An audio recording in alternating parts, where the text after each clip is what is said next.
Hey guys, welcome back to the channel. In today's video, I'm going to share with you my 7 tips to help you becoming a vegan athlete, or even to help you get started on your fitness journey. I've had a lot of people asking me about how I got started as an athlete, what age did I start, and any tips I had for them. You can become an athlete or start a fitness journey at any time of your life. Being an athlete is one of the most fulfilling things that I do.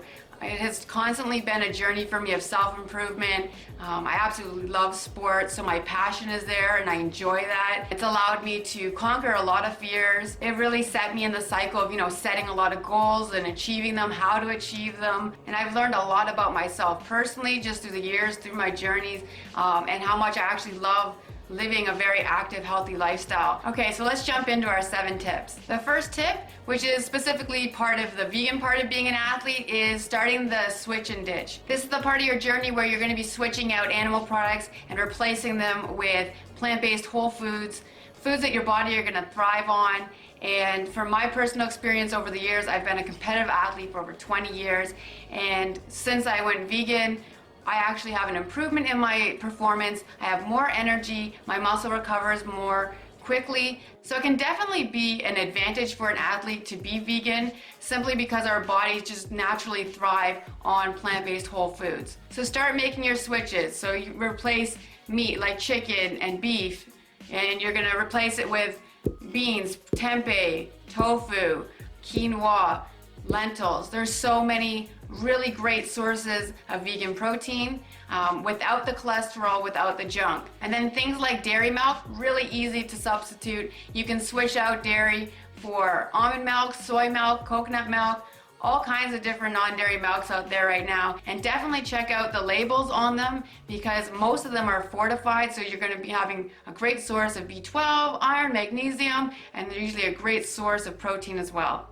I'll be doing more videos soon, getting in a lot more detail, helping you guys out for making those switches. But in the meantime, if you do have a question for me about a food group that you're trying to switch out, or you just need some tips, definitely just ask me in the comments below. Aside from just the switching out the non-vegan food for the vegan alternatives, it's also really important as an athlete to concentrate on ditching a lot of the processed foods. You don't have to avoid these types of food all the time. You don't have to eat 100% perfect all the time. It's just, especially when you're on a performance day, make sure that you're avoiding the processed and fried foods, and you'll actually see a big difference in your performance. I also recommend aiming for lots of colors, meaning try to eat a lot of variety. So you're eating a lot of vegetables of different colors, a lot of different foods. That to me is a good way of just knowing that I've got a good variety and that a good variation of different nutrients. The second tip is really important for an athlete, and that's to know the difference between performance and dieting. When you become an athlete, your priority needs to be your performance, your energy levels,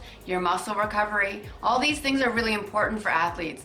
And if you're too concerned with maybe how many calories you're getting or the weight on the scale, that can affect your performance. What I mean by that is a lot of people will have a set amount of calories that they want to eat for the day. And then once they hit those calories, they stop eating for the day. But for an athlete, that's not necessarily a good thing, because your body is going to need nourishment. It's going to need fuel. And if you've hit your calorie target for the day and your body is still needing nutrients, or it's needing something, you're not giving it what it needs to build muscle, to recover, to perform well. So it's just a matter of reprioritizing, performance over, dieting, and you'll see a huge difference when you see food as fuel and you see it as something that is helping you, and you embrace food more so than trying to restrict food and putting limits on it. For me personally, I'm an intuitive eater, which means I don't count calories, I don't count my macros. I just do what I feel my body's asking for. I'm very in tune with what my body is asking for, and I've been like this for as long as I can remember, as long as I've been an athlete. And I think that that's really helped, because that put my focus on my performance and me athletically, and putting the priority on feeling good and not necessarily like hitting a target on calories. I did a video before going into a little more detail about why I don't count my calories and macros, so if you want to check that out, I'll link it in the description box below. We have to factor in that everybody's body is different. How much activity level, what activities are we doing, our metabolism. So it really comes down to you being intuitive and taking the effort to live and learn, figure your body out, figure out what you're gonna thrive on, figure out what's best for you personally. Okay, so my third tip for you to get started is actually really important and often overlooked, and I've made the mistake myself too, and that's to thoroughly research any teams, leagues, or gyms. So yeah, I've personally made this mistake. When I first started Taekwondo, I looked up basically the closest gym to my house. And that was not the way to research, because just because it's the closest one to my house doesn't mean it's the best, gym to go to. And it ended up being a terrible school. The owner was completely ego-driven. The gym was just out of control. And that's not good for martial arts, because you're just fostering a bunch of people with ego, and they're gonna use these skills in the wrong way.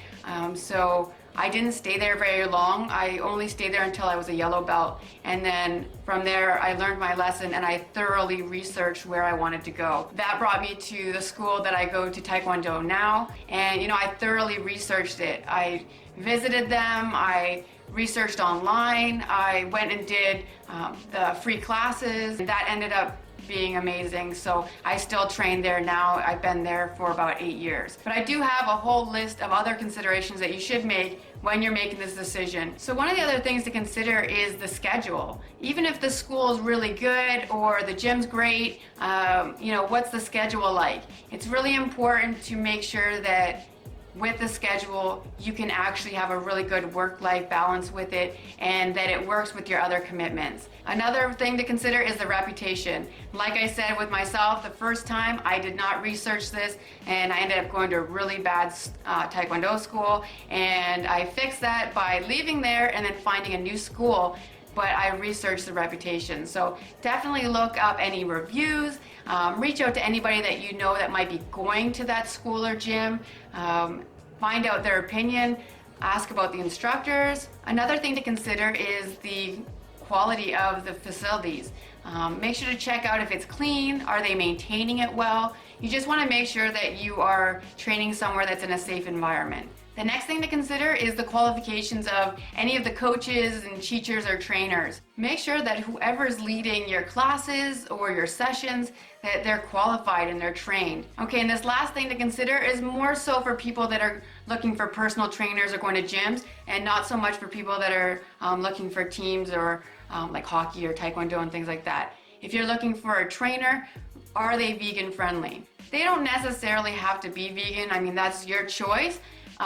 Whatever you're comfortable with, because they might be really good at their job training wise in the gym, but you want to make sure that they're not somebody that's going to be constantly pushing you to drop the vegan lifestyle. You definitely shouldn't have to feel like you're always constantly defending being vegan. So that's not what you're there for. If you've got a personal trainer and you're trying to get fit at the gym, the last thing you need to do is worry about defending yourself every time you go there because your personal trainer is just not supportive of the vegan lifestyle. So my next tip brings us to something that should become a part of your routine, and that's stretching. So you're gonna wanna add stretching to your daily routine, especially when you're active. Not only does it help with your flexibility and preventing injuries, but it's also really excellent for improving circulation. Stretching before and after activity for all levels of athletes is really important. I'll be doing some videos really soon sharing my personal stretching routine, so definitely stay tuned for that. The next tip is to fuel your body for your best performance. This goes a little hand in hand with my first tip with switching out the animal products for vegan products, but it just takes it a little further into just making sure that you make your nutrition a priority, and understanding that there is a really big link between the way you eat and the way you perform. It's important to make sure that the meals you're eating before and after activity are nutritionally dense and that you're hitting all of your different nutrient needs. And especially as an athlete or somebody that's really active, it takes a lot of toll on your body and a lot of your nutrients will get depleted, so you really have to focus on replenishing a lot of these nutrients. You want to make sure that you're getting your B12, your iron, your calcium, you're replenishing your electrolytes. I have an ongoing vegan health and nutrition series here on the channel, so I'm going to link that in the description box below so that you can watch the videos and see these topics in more detail. So that brings us to tip number 6, and that's meal prep. So not only does meal prep really help budget-wise, because when you buy in bulk, you save money, but it's really good tip for performance. If you're really busy and you find yourself on the go, especially before you're gonna hit the gym or you have your class or your training, you might find yourself looking for something quick and convenient to eat before you train, and a lot of the times that's gonna be really junky food, it's gonna be processed. So if you've got your meal already made for you, then you're setting yourself up for a better performance. And our last tip, number 7, is finding your passion. Get involved with something that gets you excited and that you really enjoy doing. And that's something that not only is going to be more fulfilling for your life, but it's also going to help you stick to it and be more consistent. So if you're really enjoying something, then you're going to stick to it. If you're not enjoying it, you're kind of dreading it, then you got to ask yourself, why am I even doing this? I've been an athlete for over 20 years because I absolutely love sports, and I've been lucky enough to find some sports that truly connect with me and that I really love. So I hope these tips helped you out if you're thinking about becoming a vegan athlete or if you're wanting to start your fitness journey. If you like this video, please give it a thumbs up and comment below. And if you haven't already, hit that subscribe button. I post weekly videos on all things vegan lifestyle. Thanks for watching, guys. I hope you have an awesome day. Cheers.